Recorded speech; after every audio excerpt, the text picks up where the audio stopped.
Can you tell how many people have been shot? I think 2 children. There's a girl running down the street. She makes her stepmother is killing everyone in her family. Stand up! Stand up now!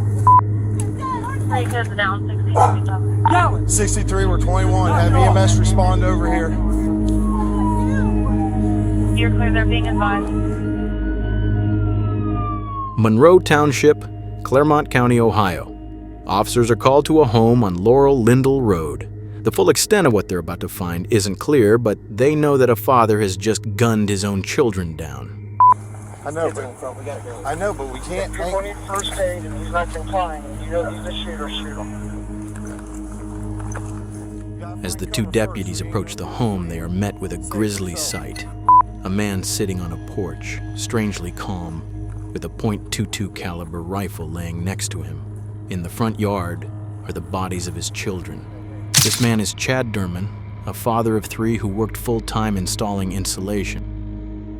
On the day officers were called to the home, Doerman's wife had witnessed her husband commit one of the most horrific crimes a father could ever commit. A crime that would shock not just his community, not just the state of Ohio, but also the entire country. This is the story of the man who murdered his own children with no motive.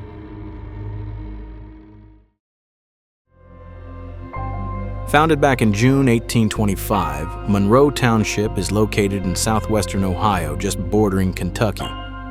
It's a relatively smaller area in Ohio with a population of around 7,500 people. For the most part, like most counties in Ohio, it's mostly to itself. Crime here happens, but it doesn't usually get noticed at a national level. However, 2023 would change things. Earlier in February, Monroe Township would see a tragic incident when on February 27th, 46-year-old Teresa Kane would fatally shoot 50-year-old Stephen Kane, 74-year-old William Felton, and 13-year-old Ethan Kane. Daughter Samantha Kane, a Northern Kentucky University student, survived the harrowing situation. Ethan was in middle school at the time, and it would be a devastating hit to the community. The murder-suicide seemed to have been related to financial issues, as just minutes after the incident, deputies were meant to show up to the door to serve an eviction notice over foreclosure. Fast forward to the summertime. It's June 2023. The Doermans were a normal family living in the Monroe Township area. Prior to the disturbing events that would unfold, things actually seemed pretty good, on the outside, that is. The father, Chad Doerman, worked full-time in insulation. He was married to a woman named Laura, and they lived with 4 children, 14-year-old Alexis, 7-year-old Clayton, 4-year-old Hunter, and 3-year-old Chase. Laura was a stay-at-home mom and had even been planning to homeschool the children, who were described as active and loved baseball and fishing. Alexis was a softball star and was described as being an outstanding student. On the outside, things in the family seemed completely normal. But beneath all of this lurked something much darker. Richard Kincannon, a neighbor who would later be a witness to the murder, said that Doerman had a history of mistreating his wife and children. Kincannon claimed that there wouldn't go by a day where Doerman wasn't yelling at his family and that he was angry every day. Kincannon also said that in one particular incident, Doerman had gotten angry at his children and tossed them around in the yard one day and apparently had tried to tell them to go into the house before picking them up and throwing them. There wasn't a day he didn't yell at his wife and kids out there. What would he yell? All kinds of shit. He was just angry, yelling at her all the time, treating her like. His father, Keith, claimed that his son had no history of mental health issues or violent behavior. In fact, Keith said that Chad was a jokester and a fun-loving guy, and that during a recent visit prior to the murders, everything seemed fine. Back in 2010, however, Chad Doerman was charged with domestic violence after choking his father. The case was dismissed when Keith didn't appear as a witness for the prosecution. Keith explained to the Post that the story was wrong and the judge dismissed the case. In terms of the Doerman household, though, no domestic violence or abuse had ever been reported to the police, and so no such records could indicate if there was a history that could have pointed to what was about to happen. In the days preceding June 15, 2023, things seemed completely ordinary for the family. At one point in the preceding days, he'd taken a selfie with his sons and posted it to Facebook. On June 10th, Doerman and his sons had a boys' day out, while Laura and Alexis had a girls' day out. According to Claremont County Prosecutor Mark Taculva, there had been no indications of any trouble. On June 11th, Doerman took his sons fishing, a pastime that they all did often. There were no reports of abnormal behavior, but detectives stated that Doerman gave them conflicting statements about his sleep. On June 12th, he once again gave conflicting statements about his sleep. However, Doerman's co-workers said that nothing seemed out of the ordinary. June 13th saw Doerman having issues with his truck's headlights, and once again, more conflicting statements were given to detectives on whether or not his sleep quality was good. On June 14th, just one day before the tragic incident, Doerman woke up stepdaughter Alexis before he left for work, something that was abnormal for him since Doerman left in the early hours of 5 a.m. to 6 a.m. He had apologized to her for anything he'd done to hurt her.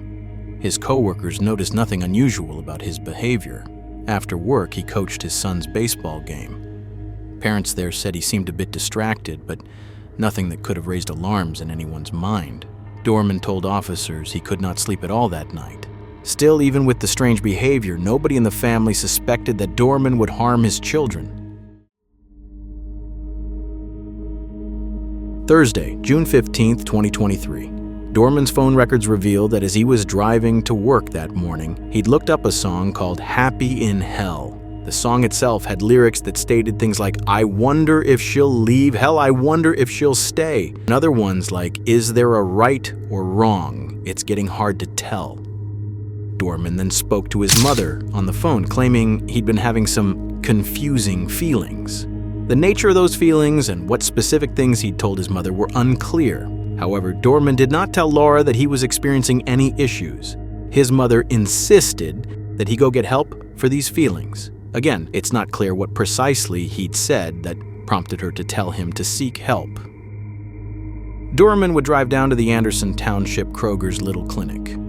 Kroger, a large supermarket chain in the Midwestern United States, often includes a quick clinic to help out with common illnesses. CCTV footage shows him standing in an aisle in front of the vitamin section before walking to another part of the Kroger.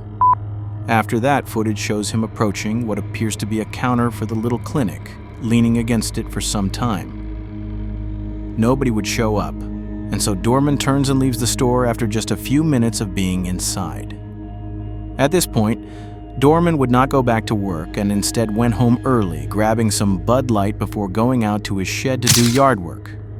Laura and her children arrive home after running some errands, and Laura goes to prepare lunch for the family.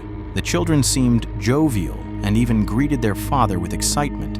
At this point, while Laura is in the kitchen, Doerman says to her, "This will be my last good meal." The prosecution stated that Laura believed he was contemplating suicide, but she did not suspect anything else. He then apparently called his father around midday saying, "Clayton is going to be the hardest one." His father had not understood what Doerman meant at the time. There was no context given other than that haunting statement. He spent much of the day normally, with reports saying that between 1 p.m. and 3:30 p.m. he was doing yard work, playing with his children, and acting about as normal as can be. He then began to read from the Bible to Hunter. Afterwards, he'd get up and pace around, mumbling to himself several times, saying, quote, "Chad knows what's right." Then just before 4 p.m., he walks over to the gun safe and leaves it unlocked. Laura finds the behavior concerning, believing at this point that Doerman was going through a mental health crisis. She then tells him, "You're scaring me," to which Doerman responded, "I'm just playing around." Then around 4 p.m., disaster would strike.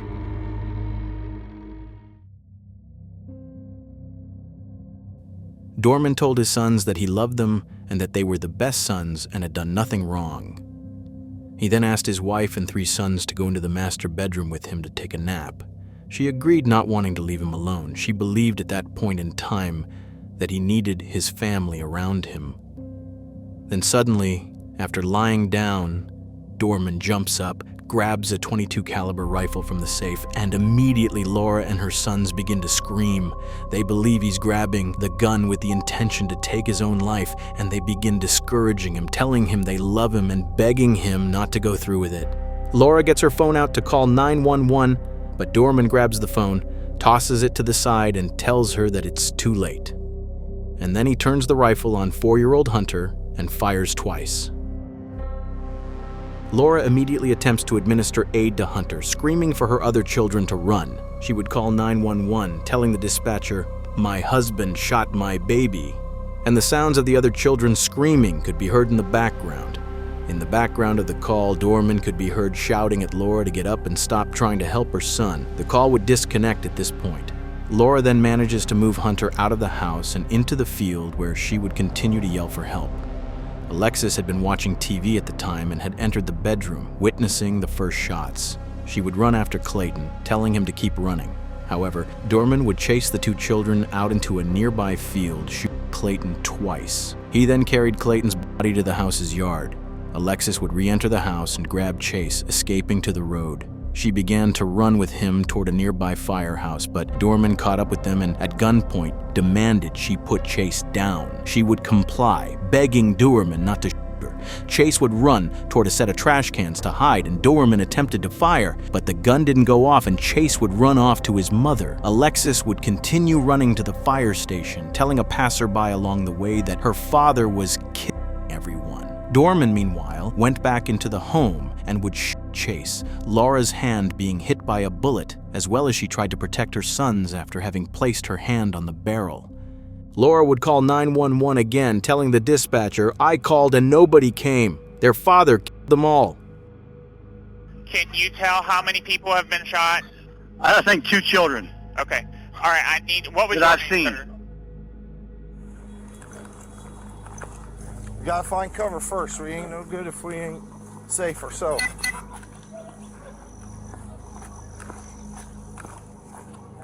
Around 4:30 p.m., 2 Claremont County Sheriff's deputies would reach the home, guns drawn, as they approached Doerman, who was sitting on the front porch.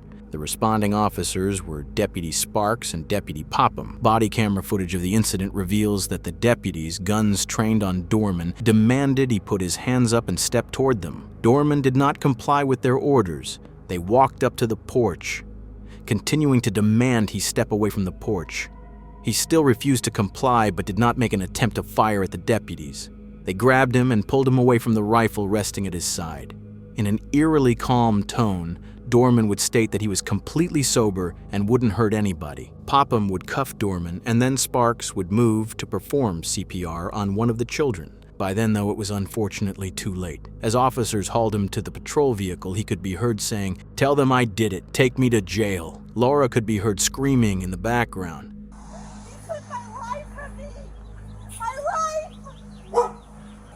I ain't gonna hurt nobody. You got anything on you? No, I ain't got nothing, man. Phone, that's it. You the only one else inside the house? What? You the only one else inside the house? Yeah. Sit down right here. My daughter, she ran over to the fire department. Sit down. It's my stepdaughter. Put him in the cage. As he was being escorted to the back of a cruiser, Doerman asked a deputy if he would take his wallet out of his back pocket. Can you get the wallet out of my back pocket? Shut up, dude. Yeah, the road remains solid. Fucking use it. The 2 deputies stated that he seemed well aware of what was going on and that he understood his Miranda rights. In the Claremont County Jail, Doerman is booked and then questioned by detectives Mike Ross and Mike Green. According to the prosecution, Doerman had evidently acted like he had no idea that his children were dead. Did you shoot your son? Yeah. Who did? How are you? When detectives asked who his kids were, he listed them in the order that he shot them in. He told the detectives that he'd had trouble sleeping in the days leading up to the murders and that he should have killed his wife first. At his arraignment, he was given a $20 million bond and would plead not guilty by reason of insanity. He was charged with multiple counts of aggravated murder, kidnapping, and felonious assault. He was their world, he was their guardian, and he executed them in cold blood. We know that from his admission. One of the most monstrous, craven, cowardly acts that will ever be our misfortune to see. To make things even more disturbing, Judge, this was no haphazard act. Again, by his own admission, he planned the event on a whim. He's confessed to what I believe is the worst crime, at least I hope, that I'll see in my lifetime. Under the insanity provision, illnesses covered are schizophrenia, schizoaffective disorder, bipolar disorder, and delusional disorder. After evaluations, he was found to not have any serious mental illnesses that could have blocked his judgment between right and wrong. In a series of phone calls made from the jail, Doerman spoke to his mother on the phone and told her what happened on June 15th. His statements in the call and to detectives were conflicting, but the prosecution did not specify precisely what those statements were. Additionally, when asked if he felt bad about what he did, Doerman said no. Doerman seemed to find the publicity humorous in a recorded jail call with his brother. Hey, they thought Hitler was big, dude. Yeah, I'm matching him. So, the prosecution proceeded and determined that they would seek out the death penalty in the case. In January 2024, defense attorneys for Doerman filed a motion to suppress evidence, claiming that when Doerman was arrested, his constitutional rights were violated because his request for a lawyer was rejected. In the motion, the attorney stated that everything he said during the interrogation should be thrown out because of this. The motion alleged that a detective read Doerman his Miranda rights and asked if he understood, to which he responded, "Yep," and nodded. The attorney stated that Doerman was not presented with a written copy of his rights, was not asked if he wanted to waive those rights, and was not asked to sign a waiver of those rights. The motion also states that Doerman requested a lawyer minutes later, and during the 3 hours, detectives questioned him. His request was allegedly not mentioned by investigators. In February 2024, the motion would be heard in court, during which Popham and Rudd would be questioned on the events of June 15th and whether or not they followed the constitutional procedure. At one point on the stand, Mike Ross would say that during the 3-hour interrogation, Doerman denied killing his sons multiple times, but then made a comment quoting the Bible saying, "The Bible says you kill your firstborn, you kill your secondborn, you kill your thirdborn, but first you kill your wife. I didn't kill my wife." During their interrogation of Doerman, detectives asked him if he had a lawyer, and Doerman claimed he had a family lawyer, but did not know the name of the family lawyer.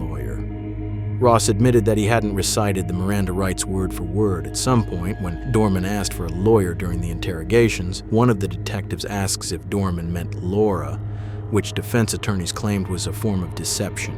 And he says, what I thought was, "Who's Laura?" And I'm confused. And then he says the lawyer, and I'm no idea what he's talking about. So I said, "I don't know, you tell me." So you didn't think that was a reference of him again saying, "Hey, where's this lawyer we were talking about a while back? Hey, I'm not clear here. Do you want a lawyer or not? Should we get you a lawyer? Why don't you do that?"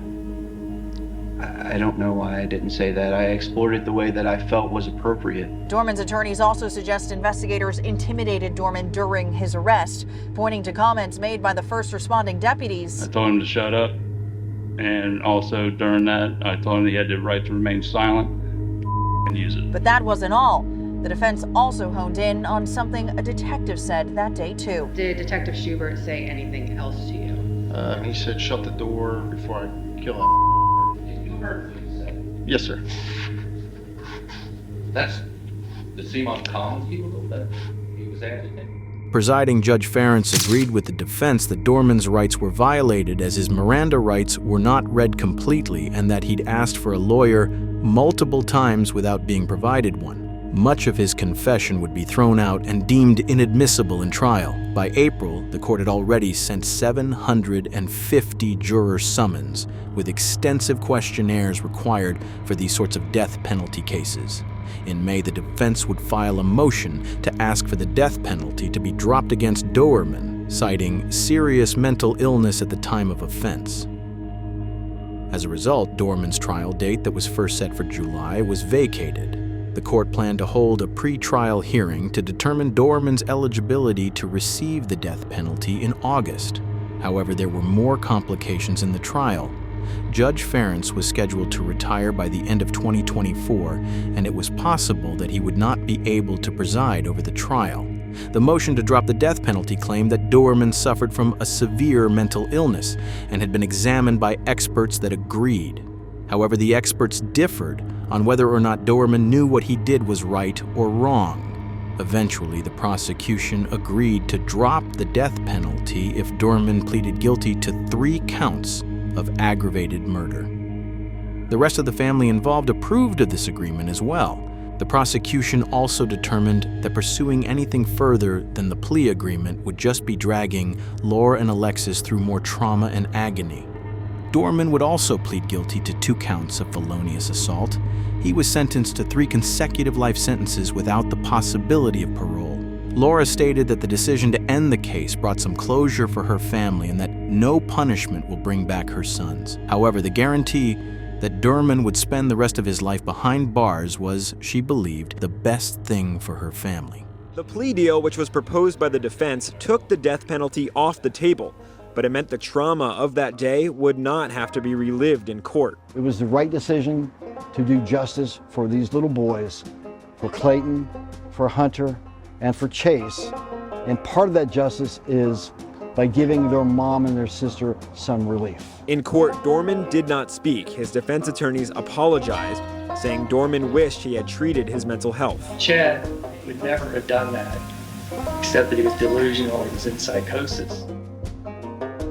As it turned out, Doerman had been intending to carry out the murders and had been planning them since October 2022. It was evident that he was of sane mind enough to plan and carry out the gruesome actions on that June 15th day. To this day, however, it is unclear why Chad Doerman took the life of his 3 children. He has provided no motive and no explanation. He'll spend the rest of his life in prison without the possibility of parole. Do we still know why Chad did this? No idea. Don't know why. That will probably never be answered.